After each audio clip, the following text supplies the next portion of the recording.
Em relação aos fatores de risco, quem que tem mais chance de desenvolver diabetes na gestação?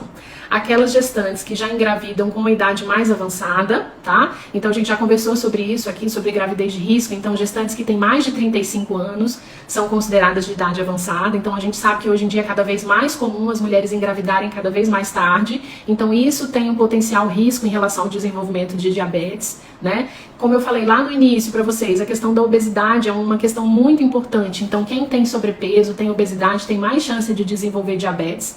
E essa era minha grande preocupação quando eu engravidei, porque eu engravidei acima do peso, né? Então tinha aí essa preocupação, né?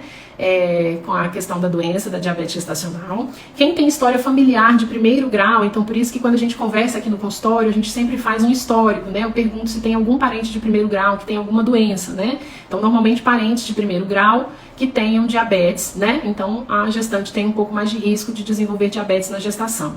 Algumas condições que são associadas à resistência insulínica, então aquelas mulheres que têm síndrome do ovário policístico, que têm ovário policístico, que tem o que a gente chama de acantose nigrans, né, que é aquelas manchas mais escuras nas dobras, né, nas dobras embaixo do braço, na dobra dos seios, do cotovelo, das pernas, né. Então normalmente as pessoas que têm essa condição, que já é uma condição de aumento de resistência à insulina, têm mais chance de desenvolver diabetes na gestação. Quando existe um ganho de peso excessivo na gravidez atual, né? Então, a gente já comentou aqui, eu já produzi alguns conteúdos nesse sentido, mas o ideal é que a gente calcule ali o IMC, né? Que é o Índice de Massa Corpórea, no início da gestação. Vou pegar uma aguinha aqui que eu tô com a boca seca, gente, só um minuto. Então, a gente calcula esse índice no início da gestação, tá? Esse não é um bom índice para a gente calcular e ir acompanhando ao longo da gestação, tem que ser no início da gestação.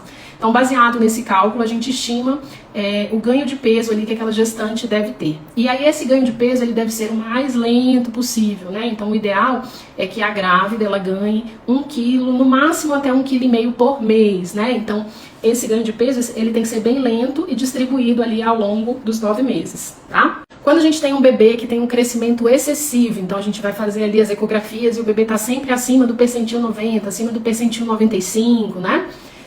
A gente tem um bebê muito grande, muito gordinho, então existe uma chance grande dessa mãe ter diabetes gestacional. Normalmente os filhos de mães diabéticas são bebês que nascem com um excesso de peso, né? São bebês que a gente diz que são macrossômicos. Então normalmente são aqueles bebês que nascem pesando mais de 4 quilos, mais de 4,5 kg, né? O último exemplo aí que a gente teve recentemente foi aquele bebê do Amazonas, né? Que nasceu com 6 quilos, então provavelmente filho ali de uma diabética bem descompensada. Em relação à questão do aumento do líquido amniótico, então aquela gestante que vai fazer ultrassom e que está sempre com o líquido mais aumentado, bebê grande, né?